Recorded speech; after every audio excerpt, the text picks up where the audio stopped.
क्या टीम है ना यार न्यूजीलैंड की। 55 लाख की आबादी है पूरे देश में, जो ऑलमोस्ट सारे सो रहे होते हैं जब वो इंडिया में या इस पार्ट ऑफ द वर्ल्ड में खेल रहे होते हैं। 55 लाख में से बैक टू बैक टीम जिसमें मैच विनर्स भरे हुए हैं। आप टेस्ट मैचेस इंडिया खेलने आते हैं, आप 3-0 से इंडिया को व्हाइट वॉश थमा के चले जाते हैं। आप ओडीआईज खेलने आते हैं, अपनी बेंच को सिलेक्ट करते हैं। पहले मैच में वो इंडिया को पुश करते हैं और दूसरे मैच में इंडिया को हरा देते हैं। मतलब वनडे सीरीज में ना अभी भी ऐसी सीरीज आप जीत जाते हैं, ये रोजमर्रा की बात रही है इंडिया के लिए। लेकिन अगर कहीं ये सीरीज हाथ से निकल गई ना तो फिर से आप बोलेंगे यार how could this happen. India तो पूरी स्ट्रेंथ अपनी टीम खेल रही थी, न्यूजीलैंड तो अपनी बेंच खिला रही थी। How could this happen. So there is a lot riding on this game. High pressure match है और ऊपर से अब तक की इस पूरी सीरीज के सबसे छोटे और सबसे फ्लैट बैटिंग ट्रैक वाले ग्राउंड पे हो सकता है। मतलब last match we were bit surprise कि राजकोट उतना पाटा नहीं था जितना होता है, लेकिन होलकर स्टेडियम इंदौर ये पाटा विकेट होती है। सो व्हाट्स राइडिंग इंडिया क्या चेंज कर सकता है एंड कहां पे किस प्लेयर पे बहुत ज्यादा प्रेशर है। Let's talk about that. One tip one hand with Jatin सबलू।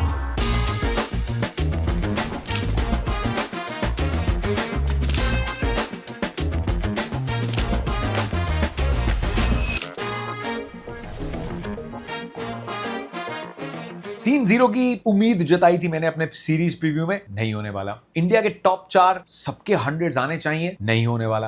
मतलब हो सकता है इस मैच में बट अनलाइकली, क्योंकि अगर टॉप 3 में आ जाते हैं तो फिर चौथे का शायद ना आए। केएल राहुल का 100 आए इंडिया के लिए नंबर 5 पे खेलते हुए। न्यूजीलैंड की टीम से डैरल मिचेल का 100 आए, एक उनका 84 था। Virat Kohli we all just got a feeling कि इंसान है but he was into the 90s and अपने 100 के पास थे। शुभमन ने 2 मौके मिस करे हैं, श्रेयस ने मौका मिस किया। ऐसा नहीं कि जो हमने प्रेडिक्शन की थी, जो उम्मीद जताई थी, it was not going to come true. लेकिन before we talk about batting, जरा इंडिया की बॉलिंग की तरफ चलते हैं, क्योंकि बॉलिंग में हमने 3 पेसर्स को यूज किया है। Prasidh Krishna has been the first change bowler. Opening spells किए हर्षित राणा और मोहम्मद सिराज ने, और ओपनिंग स्पेल्स अच्छी रही हैं। बॉल के साथ कंसिस्टेंटली मूवमेंट मिली है। They've asked some very tough questions. अगर कैच पहले मैच में भी हर्षित राणा की बॉलिंग पे मिल गया होता, डेवन कॉनवे का, तो हम 100 के ऊपर की पार्टनरशिप की बात नहीं कर रहे होते। लेकिन उसके बाद वापसी अच्छी की थी पहले मैच में हर्षित राणा ने इन द मिडिल फेजेस। उसकी मैं बात कर चुका हूं दैट ही इज गॉट हर फेज में बॉलिंग करने की variations. Mohammed Siraj has been economical, लेकिन विकेट्स कुल मिला के आप देखते हैं इंडियन पेसर्स को मिली है 7 और न्यूजीलैंड के पेसर्स ने निकाली है 10। Kyle Jamieson has been exceptional, लेकिन साथ में क्रिस्टियन क्लार्क डेब्यूटेंट, 4 विकेटें तो वो निकाल के चले गए। तो इंडिया जब अपने पेस अटैक को देखेगी, हर्षित राणा और प्रसिद्ध कृष्णा की इकोनॉमी भी 6 से ऊपर की है। Harshit Rana has looked very good. Prasidh Krishna में एक थोड़ी सी झिझक, शायद उतने यॉर्कर्स ना डालने की। आई एम गोइंग टू से this again, stick my neck out, कि प्रसिद्ध कृष्णा अब भी अपने पोटेंशियल पे बॉलिंग नहीं कर रही है। आप समझ सकते हैं क्यों टीम इंडिया इज इंटरेस्टेड। इतनी हाइट के, इतनी पेस की बॉलिंग करने वाले इंडिया में लोग हैं नहीं। It's just something that needs to click Prasidh Krishna में। लेकिन मोहम्मद सिराज नई बॉल के साथ he is been very good. पिछले मैच में पुरानी बॉल के साथ भी रिवर्स स्विंग तलाश रहे थे, एक स्लोअर बाउंसर पे भी विकेट निकाला। तो स्विंग और वॉबल सीम मोहम्मद सिराज की ताकत है। He does not have a lot of cutters. अब जसप्रीत बुमराह जैसे बॉलर जो 6 ऑन डिमांड यॉर्कर्स टिका सकते हैं, वैसा तो कोई नहीं दिखा है। Now what can India do. क्या इंडिया अर्शदीप की तरफ सोच सकती है? बिल्कुल सोच सकती है। किसकी जगह जाती है? I think it will be प्रसिद्ध कृष्णा। मोहम्मद सिराज को आप ये पूरी सीरीज देना चाहते हैं तो फिर अर्शदीप के आने से आपके पास एक बाएं हाथ का एंगल आता है। तो क्वेश्चन देन इज कि फिर नई बॉल के साथ कौन डालेगा, क्योंकि अर्शदीप को भी अगर आप लेके आ रहे हैं so you want to give him the new ball. तो लेफ्ट हैंडर्स के सामने this is going to be a tricky scenario, लेकिन स्पिनर्स पे ज्यादा थोड़ी टेंशन है। Kuldeep Yadav is India's best wrist spinner and world में अब भी तीनों फॉर्मेट के he is the best spinner. लेकिन ये सीरीज में न्यूजीलैंड ने दिखाया कि कितने अच्छे से यार वो स्पिन खेलते हैं। अगर न्यूजीलैंड का पूरा सेटअप स्पिन अच्छे से ना खेल रहा होता ना तो आप टेस्ट मैचेस 3-0 नहीं जीते। तो कुलदीप को सिर्फ 2 विकेट्स दिए, लेकिन आपने इकोनॉमी 7 से ऊपर की रखी है कुलदीप की।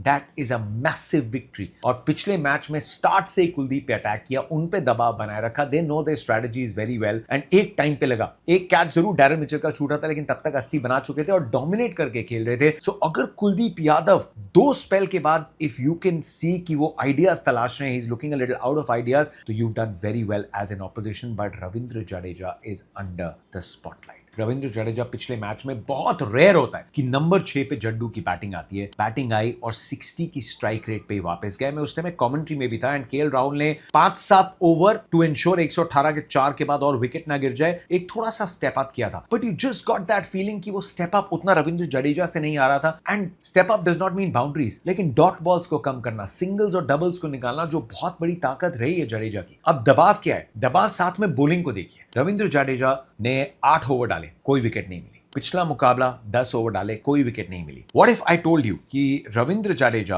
वर्ल्ड कप का जो सेमीफाइनल था 2023 का न्यूजीलैंड के सामने, उसके बाद वर्ल्ड कप का फाइनल था, वहां से लेके अब तक 15 मैचेस खेले हैं जिसमें 7 में विकेटलेस रहे हैं, जिसमें 4 आए हैं पिछले 5 मैचेस में। एंड जो दूसरी ताकत है कि चलिए इकोनॉमी तो बहुत टाइट है ना, दूसरे एंड से विकेट मिल रहे होंगे, इकोनॉमी भी मोस्टली पिछले 5 मैचेस में 5.5 से 6 के बीच में रही है। Then you are looking at the combined figures, और बैट के साथ भी अगर 8 पे मोस्टली आप खेलेंगे, 7 या 8 पे खेलेंगे, तो वहां पे स्ट्राइक रेट जडेजा का 84 का है। प्रेशर किस बात का है कि अक्षर पटेल आपके पास ऑप्शन है जिनका स्ट्राइक रेट उसी पोजीशन पे 94 का है, और अक्षर ने अपने पिछले 10 ओडीआईस में 8 विकेटें निकाली हैं एंड उनकी इकोनॉमी 5 से कम की रही है। सो जहां विकेट सिर्फ एक ही आई हो, दो स्पेल्स हैव बीन 4, 4.25, 4.5, 5 की इकोनॉमी में। So there is absolutely pressure. Ravindra Jadeja भी टेस्ट के साथ साथ सिर्फ ओडीआईस खेलते हैं, and I think this game could be a very important game Ravindra Jadeja के लिए। You would expect him to come up and deliver the goods, नहीं तो ये दबाव जो है, बीइंग वेरी ऑनेस्ट, ये बढ़ेगा। Now coming to the batting. Batting में रोहित शर्मा जितने सॉलिड सिडनी के उस 100 में लगे थे ना, उतने ही लगे ऑलमोस्ट हर स्टार्ट में। उसके बाद साउथ अफ्रीका और इस सीरीज को मिला दें, 2 50s आ चुकी हैं सिडनी के बाद, लेकिन start lowest score is 14। He has got starts in all the matches. लेकिन आप भी क्योंकि ये फॉर्मेट खेल रहे हैं, so for your own confidence and to be in the scheme of things, India में जो खास करके सीरीज है, आप चाहेंगे कि हर सीरीज में एक तो तगड़ी बड़ी नॉक आए। तो किस तरीके से he gets into that knock, he is look frustrated जब आउट हुए हैं, क्योंकि एक या दो अच्छे टाइट ओवर हुए हैं उसके बाद to break free Rohit Sharma out हुए, and he will be eyeing a big one. Shubman Gill scratchy to begin, जो पहला हाफ सेंचुरी आया पिछले मैच में लुक्ड अमेजिंग, लेकिन ही विल बी डिसअपॉइंटेड कि शायद बॉलर को उतना रीड नहीं कर पाए कि मैं इतनी बाउंड्रीज लगा रहा हूं। उसने फील्ड एक शॉर्ट मिड विकेट लगाई हुई है, so the short ball can be around the corner, जिसको खेलने के प्रयास में शुभमन गिल आउट हुए, एंड ही वुड बिलीव कि वो अवॉइड कर सकते थे, या जोर से या नहीं खेलते। ही हैज द फॉर्मूला, 50 से 100 पे जाने का 200 बना चुका है बंदा। So again in the scheme of things and इस मैच के कॉन्टेक्स्ट में, शुभमन गिल से एक बड़ी नॉक चाहिए। ये ग्राउंड बहुत पसंद है शुभमन को, यहां 2 बार ओडीआईस खेले हैं,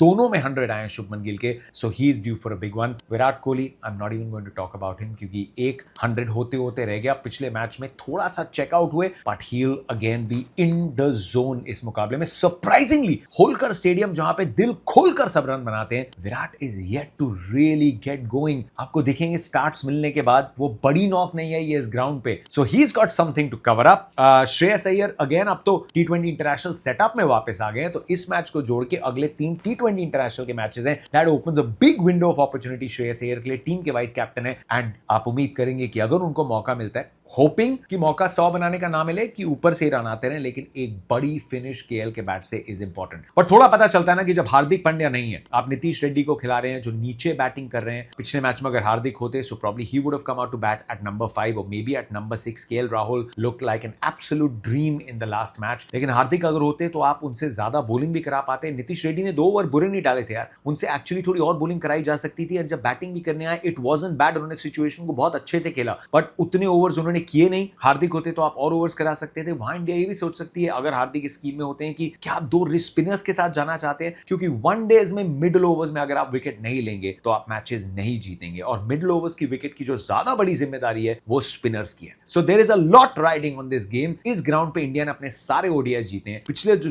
2 मैचेस जीते हैं वो 90 के ऊपर के मार्जिन से जीते हैं। भाई यहां तो रन बनाने ही बनाने पड़ेंगे, बिकॉज ऑस्ट्रेलिया के सामने इंडिया ने 390 के आसपास जड़ दिए थे, उसके पिछला जो मैच था उसमें 385 मारे थे। सो लास्ट 2 मैचेस इंडिया ने 90 प्लस के टोटल से जीते हैं, because they out batted the opposition, and यही करना पड़ेगा। और अगर न्यूजीलैंड पहले आ रही है, तो फिर अगर आप उनको 300-320 पे भी रोक देते हैं ना, as per what the history tells you at Holkar, वो रन यहां पे चेस हो जाएंगे। But high scoring ground and a lot riding on this series इस फाइनल मुकाबले में, क्योंकि हार मंजूर नहीं होगी। Kudos to New Zealand, especially Daryl Mitchell, जो इंडिया के लिए टारगेट नंबर 1 रहेंगे। लेकिन चाहे कॉनवे हो, चाहे हेनरी निकल्स हो, चाहे विल यंग हो, who's now back into form, चाहे लोअर टेल हो, बहुत बैटिंग में डेप्थ है, and the bowlers are all feeling on top of their game। खास करके डेब्यूटेंट जेडन लेनेक्स यार, लेफ्ट आर्म स्पिनर है, and he actually outbowled Ravindra Jadeja in the last match। So New Zealand are just doing New Zealand things. India go, they have to find how to break this and win this series, क्योंकि ये hard fought series win होगी, and I am backing India to win this. Playing 11 में change, अगर अर्शदीप आते हैं तो वो आएंगे प्रसिद्ध कृष्णा की जगह। That's what I think. Unless Mohammed Siraj की जगह इसलिए इंडिया लेके आना चाहता है कि फिर आपकी नई बॉल की कॉम्बिनेशन खराब नहीं होती, नई बॉल से अर्शदीप डाल सकते हैं and Prasidh can come in as one change, जो उनकी ज्यादा ताकत है।